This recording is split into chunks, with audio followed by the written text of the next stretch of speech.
Aku bingung gimana caranya ya. Ketika kita ketemu dengan 10 orang, 10-10-nya merasa bahwasanya dialah yang paling istimewa di mataku. Itu kan terjadi sama Rasulullah kan, dan Rasul bukan punya 10 orang loh. Sahabat, maksudnya banyak banget seorang sahabat-sahabat semua ketika ketemu Rasul, kenapa mereka merasa relevan dengan Rasulullah. Nah, di situ ya, di titik itu sih menurutku para pendakwah harus lebih banyak berpikir dan belajar ya. dan belajar gimana caranya kamu itu jadi relevan bagi orang lain, sehingga orang lain tuh ketika ngelihat kamu dia seneng gitu, maksudnya bukan ketika ngelihat kamu dia takut ditanya dalilnya apa kan gitu. Itu salah satu mungkin tantangan paling berat sih. Gila sih.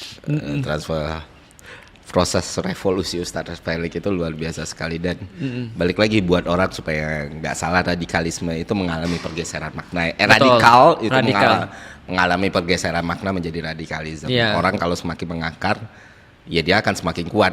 Betul. Gitu loh. Mau anginnya seperti apa, dia udah tahu stance-nya. Seperti yang pas Mas